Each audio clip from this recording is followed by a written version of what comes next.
আমার দেহ ঝুলন্ত অবস্থায় পাওয়া গেছে। তো কতটা শকিং আমার জন্য। আলুর দাম কেন বাড়লো, পরিমণির নামে নিউজ করে দাও। তো কি নিউজ করলো, পরিমণির একটা বিয়ে হয়েছে, তো এখন বিয়ে শাদী দিতে পারছে না বলে মো একদম মেরে ফেলে ওকে। ভাই এত সোজা না।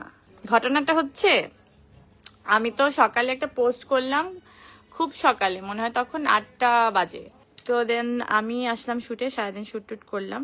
করার পরে ফোন যখন হাতে নিলাম তখন মানে এটা খুব আমার জন্য, আমি কিভাবে বলবো এটা, আমি অনেক শকড যে এত ফোন কলের থেকে হচ্ছে যে SMS, যে আপনি ভাবেন আপনি মরে গেছেন, ধরেন আপনারা কেউ বললো যে আপনার এক আত্মীয় মারা গেছে, তো আপনি সেই আত্মীয়কেই ফোন করে জিজ্ঞেস করছেন আপনি কি বেঁচে আছেন, আপনি কি আপনি মারা গেছেন, কখন মারা গেছেন।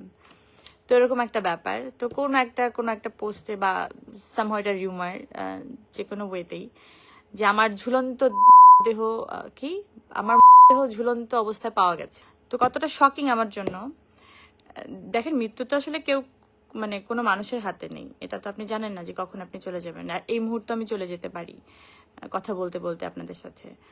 তো কিন্তু এমন আমি খুব স্বাভাবিক মৃত্যু আল্লাহর কাছে চাই, কিন্তু এরকম কোনো অস্বাভাবিক মৃত্যু আসলে আমি চাই না আমার জীবনে। যেমন সুইসাইড করার বিষয়টা, যে আমাকে বলা হচ্ছে যে দেহ কিভাবে, এখন ধরেন কোনো কারণে সত্যি সত্যি যদি আমার দেহটা, আজ থেকে 4 বছর আগে আমি এই কথাটাই বলছিলাম, যে আমাকে যদি কোনোভাবে কেউ খুন করা হয়, ভাববেন যে মানে আমি যদি মরে যাই, ভাববেন যে এটা স্বাভাবিক মৃত্যু না, আমাকে কেউ মেরে ফেলেছে।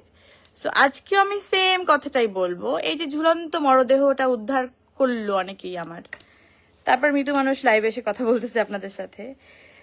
দেখেন, মানুষ একটা হয়তো কোনো একটা কার্যের জন্য, আবার ওই 4 বছর আগে যেটা হয়েছিল, যে কোনো একটা ফোকাস সরানোর জন্য পরিমণিকেই মানুষ বেছে নেয়। আলুর দাম কেন বাড়লো, পরিমণির নামে নিউজ করে দাও। তো কি নিউজ করলো, পরিমণির একটা বিয়ে হয়েছে, তো এখন বিয়ে শাদী দিতে পারছে না বলে মো একদম মেরে ফেলে ওকে। ঠিক আছে, এখন যেটা চলছে ইদানিং বাংলাদেশে, মানে এই মুহূর্তে, মানে আপনারা সবাই তো অবগত, আমাদের ইন্ডাস্ট্রি নিয়ে একজন স্বনামধন্য আর্টিস্টকে নিয়ে যেভাবে যে জিনিসটা হচ্ছে, সেটা তো আসলে কাম্য নয়। সেই জিনিস নিয়ে যখন কথা হচ্ছে তখন এটাকে থেকেই থামাবার, আমি জানি না, আমার সেটাই মনে হচ্ছে। আবার এটার পেছনে এমনও থাকতে পারে যে হ্যাঁ, আজকে একটা জীবিত মানুষকে মেরে ফেললাম, তারপর ও যদি কোনো রিয়াকশনটা না দেয়, তাহলে এবার দেখি কোনো অ্যাকশনে যাওয়া যায় কিনা। ভাই এত সোজা না, এত সোজা না। আমি আগেও বলছি, ওই 4 বছর আগে গলাবাজি এরকম গলা ফাটায়, যে আমি করার মতো মেয়ে না, আর আমার জীবন করার মতো কোনো ইস্যুই নাই।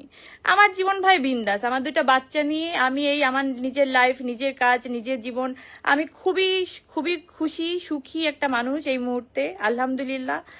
মানে আমি আমার ফ্যামিলি নিয়ে অনেক খুশি। এই খুশির মধ্যে আপনারা কেউ আপনাদের জীবনযাপন ঢুকিয়ে দেবেন না।